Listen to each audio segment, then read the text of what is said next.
So, ulitin ko po ay pag-aaralan po natin ang 1 Corinthians chapter 5. Mayroon pong 13 verses. So, may mga iba't ibang issue dito po sa 1 Corinthians. So, alamin po natin ang mga issue with the practical lesson.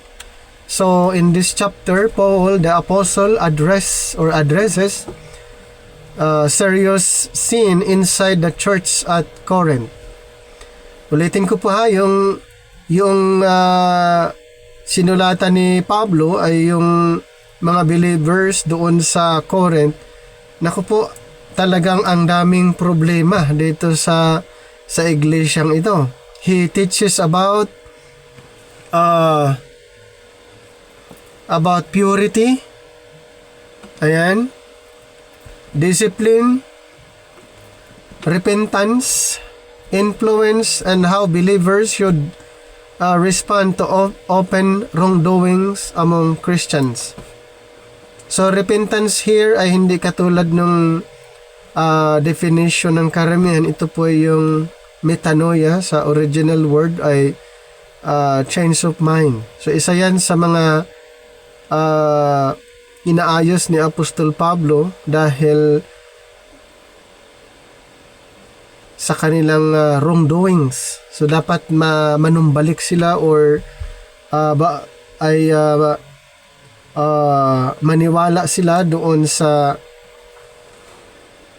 sinabi ni Apostol Pablo. Kasi karamihan sa mga Corinthian believers ay hindi naka-align ang kanilang pamumuhay sa pamumuhay na gusto ng Panginoon na dapat doon sila mamuhay. Kaya isa ito sa mga inaayos ni Pablo.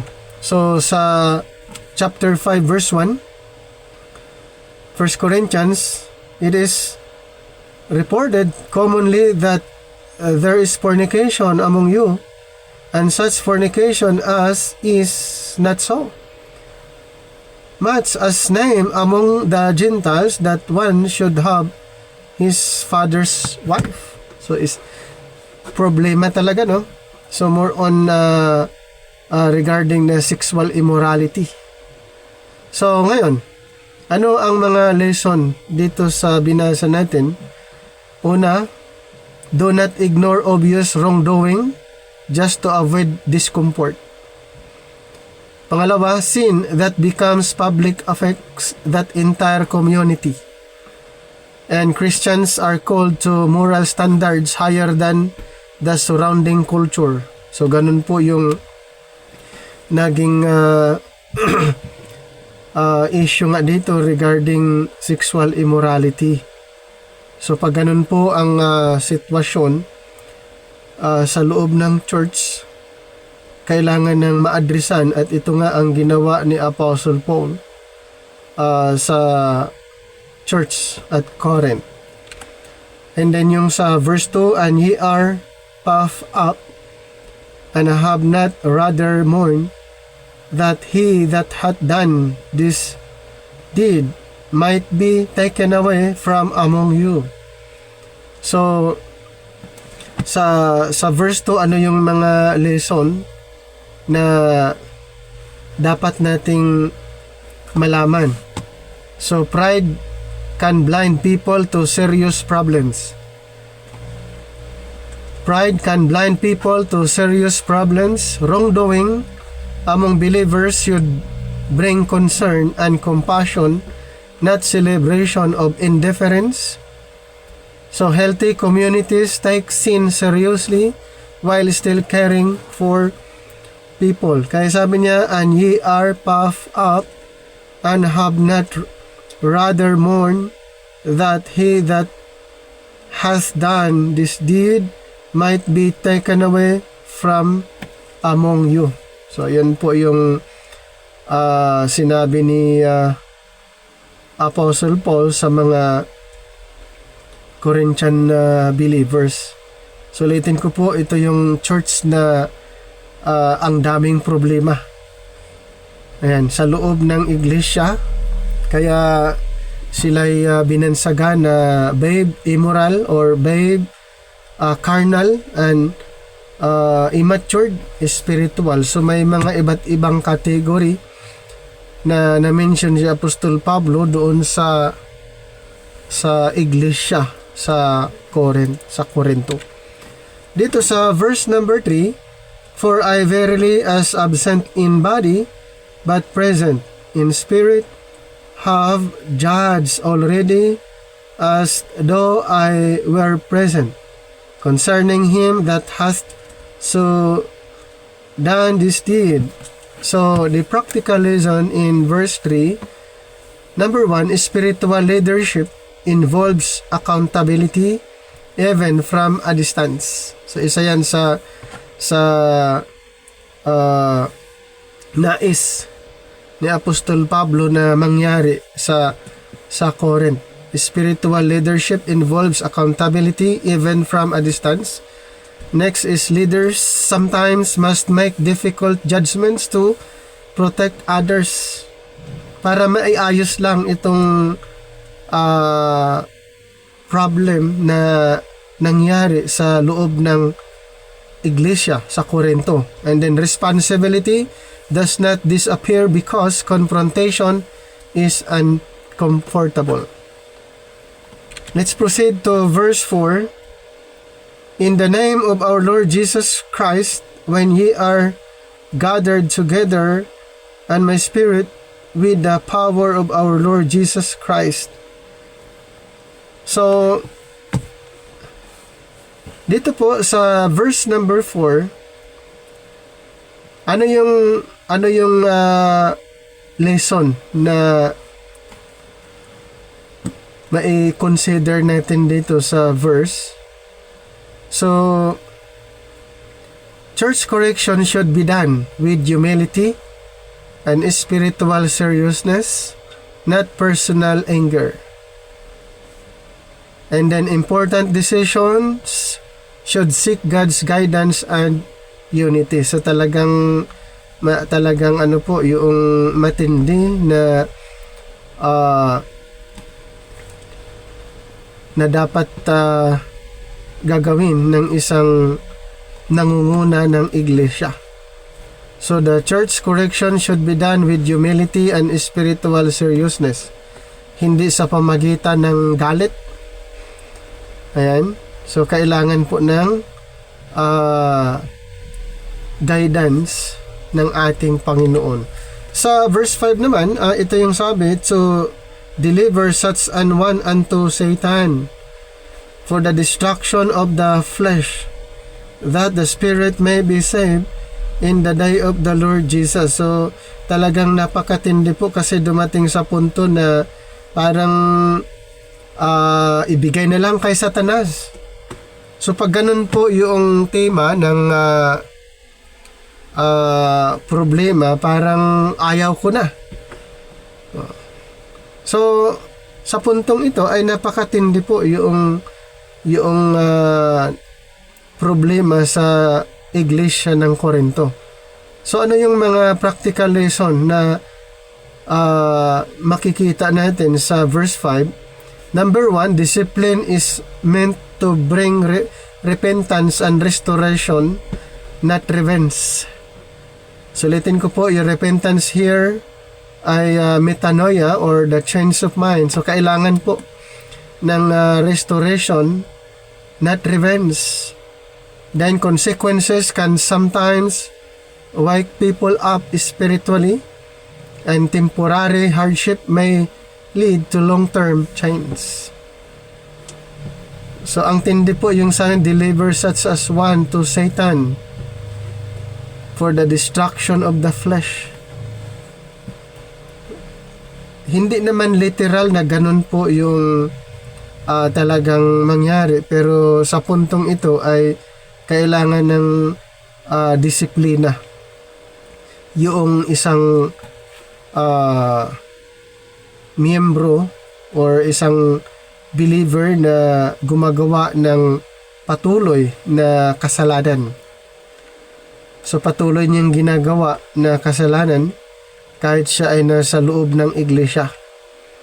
Dito sa number 6 naman, your glorying is not good. Know ye not that a little leaven leaveneth the whole lump? Ito naman ay isang illustration, yun nga, na maliit lang bagay pero pwedeng maapektuhan yung lahat. So the small compromises can spread quickly. Ayan, so maliit lang bagay, maliit na kompromiso ay pwedeng maapektuhan ang buong grupo. And then the attitudes, habits, and behaviors influence entire groups. So yun po yung ibig sabihin doon, a little leaveneth the whole lump. Problems ignored today often grow larger tomorrow. So, ang nangyari, parang hindi lang pinapansin dahil maliit lang na bagay, hindi na pinapansin sa loob ng iglesia, hanggang lumalaki ng lumalaki, apektado na lahat. At yun ang scenario doon sa Corinto, sa church at Corinth. Di ba? Maliit lang na bagay, siguro ito ay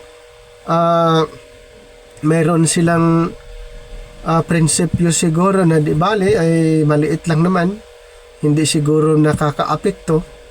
Pero ang nangyari po dito sa church at Corinth ay buong iglesia na apektuhan. So pag ganun pala sa iglesia, pag may nakita kayo na kakaiba, dapat ma-addressan agad para hindi maging katulad sa church at Corinth. Sa pang-7, purge out therefore the old leaven, that ye may be a new lump, as ye are unleavened. For even Christ our Passover is sacrificed for us. So dito sa verse 7, kung i-examine natin yung the purge out the old leaven, so the growth requires removing harmful habits and influences. So yun yung lesson dito sa verse 7, purge out therefore the old leaven,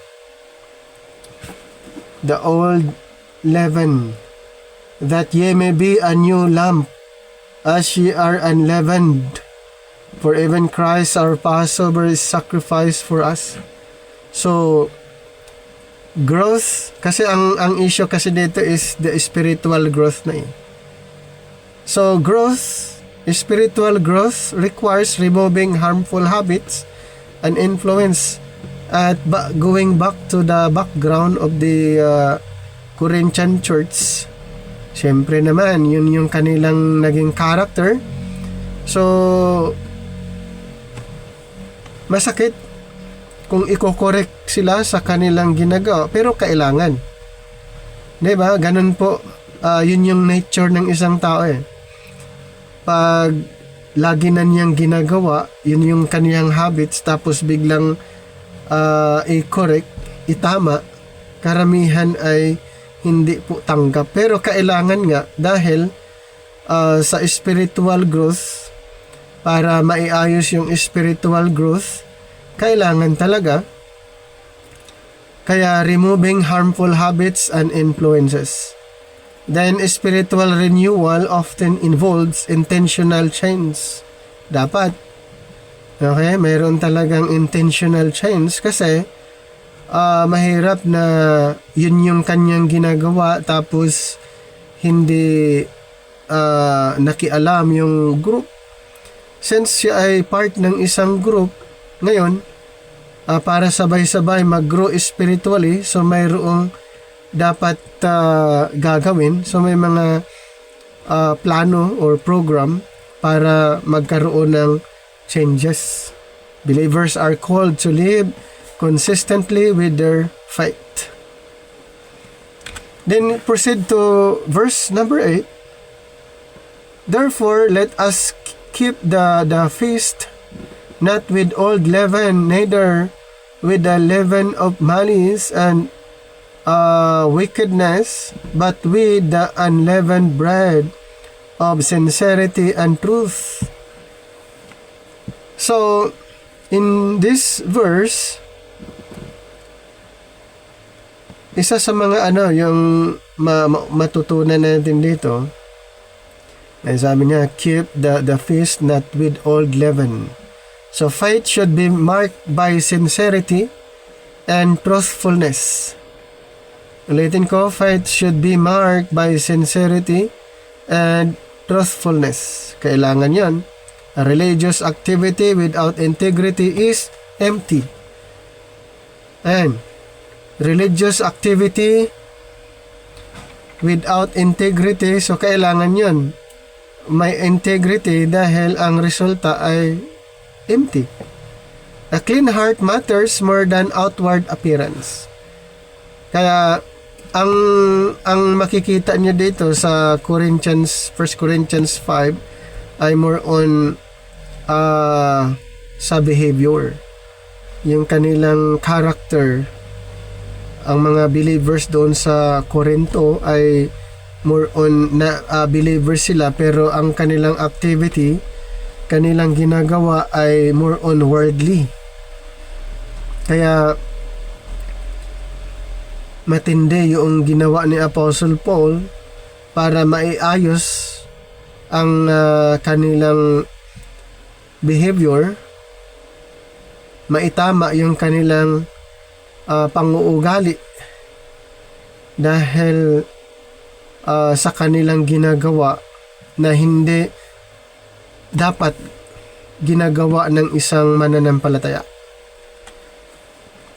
Verse 9, I wrote unto you in an epistle not to company with fornicators. Sinabi niya, be not, or sabi niya dito, or not to compromise or to company with fornicators. Yun yung isang warning ni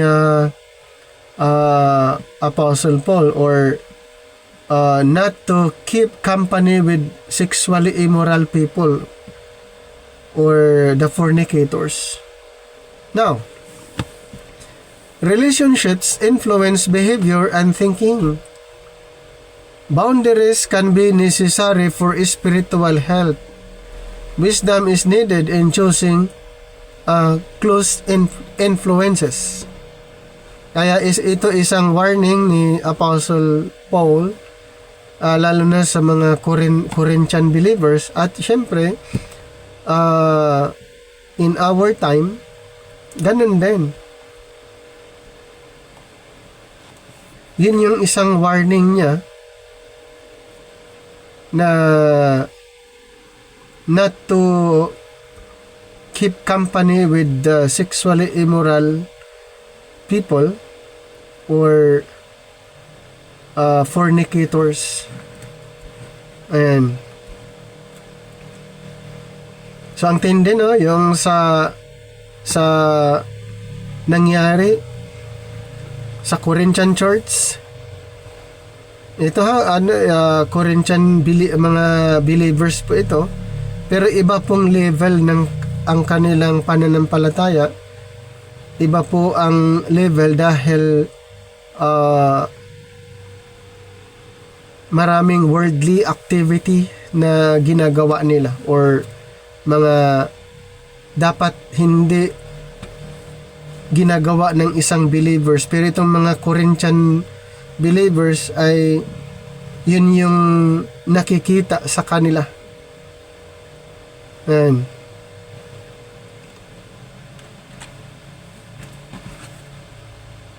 Verse 10, yet not altogether with the fornicators of this world, or with the covetous, or extortioners, or with idolaters, for then must ye needs go out of the world.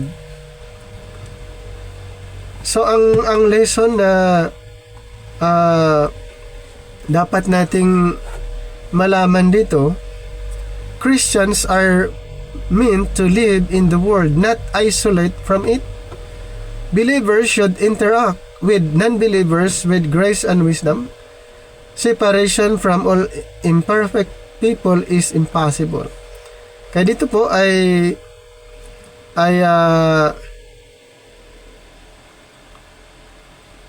makikita natin yung ano yung ating obligation or ministry.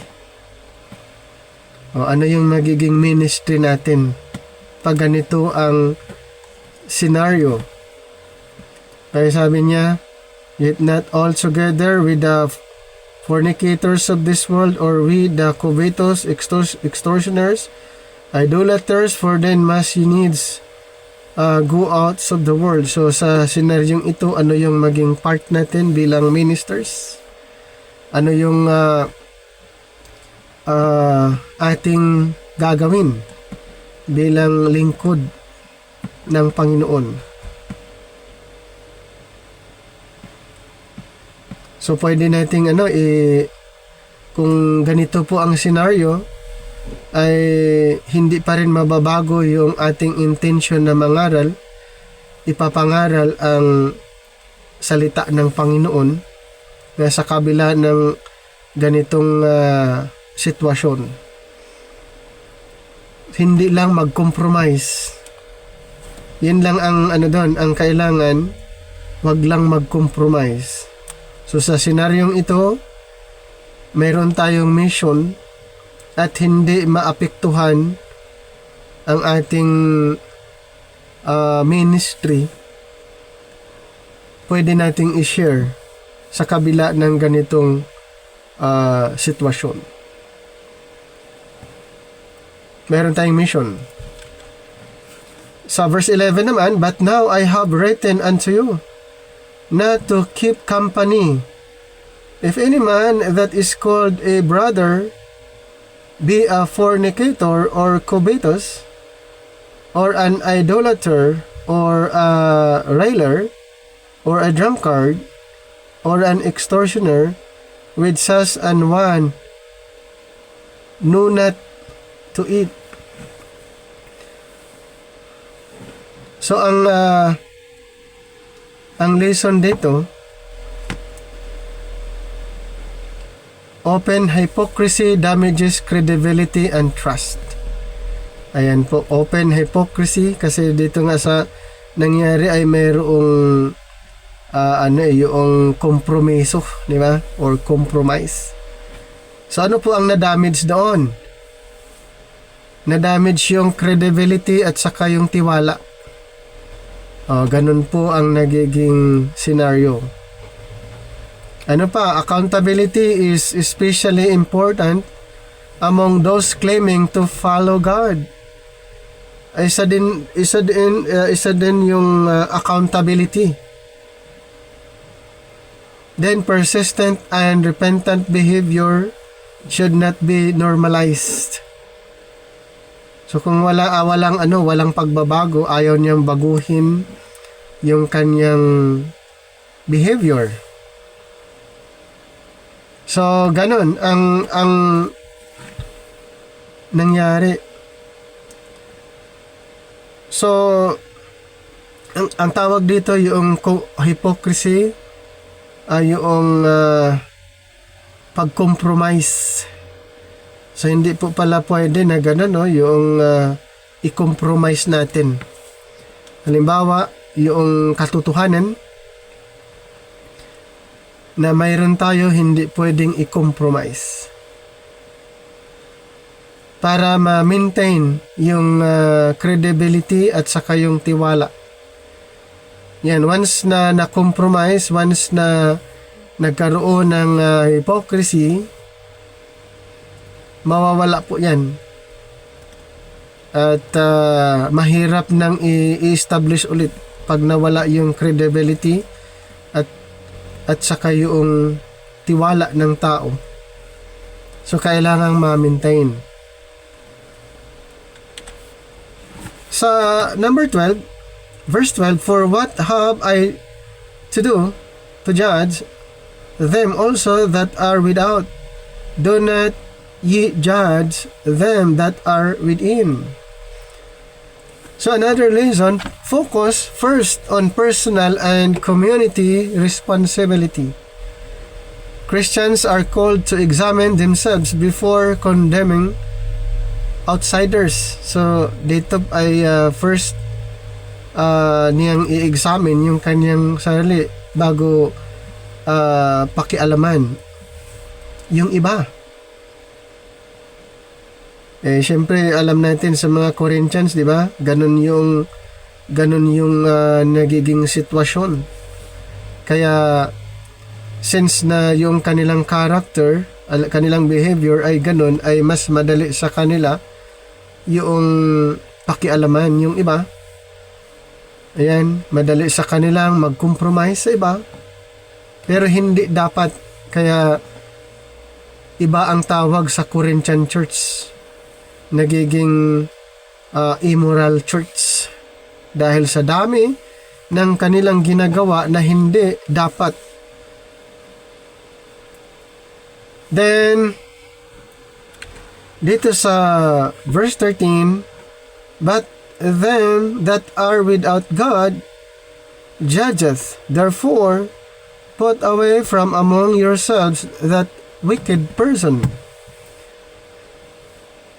So ang lesson na makikita natin sa verse 13, communities sometimes must remove destructive influences for protection and healing. Tolerating destructive behavior can harm everyone. Di ba? Kasi ano lang yung itinotolerate lang, parang pinabayaan na lang. Pero dapat yung mga lahat ng mga distraction ay dapat alisin, di ba? Dapat mawala. Kasi pag itolerate yun, magkakaroon ng problema sa iba. Mag-create ng problem sa iba. So ganun po ang nangyayari. Discipline should always aim toward eventual restoration and repentance. Dito po. So may discipline. Si Apostle Pablo ba ay dinidisiplina niya itong mga believers sa na-mention? Yes. Matindi po yung kanyang ginawa para maiayos lang. Kumbaga, sacrifice para maiayos lang. Kini-question pa nga yung kanyang credibility. Ang dami na mga problema na na-encounter niya kasi mas marami ang mga believers pero wala doon sa category na matured. Kaya mga Corinthian believers ay binansagan silang babe, carnal. And then yung iba, spiritual. Pero mas marami yung carnal. At ito po ang kanyang ina-addressan, lalong-lalo na dito sa chapter 5 na ito. Yun ang pinaka-focus, yung immorality na ginagawa ng mga believers dito sa iglesia na ito.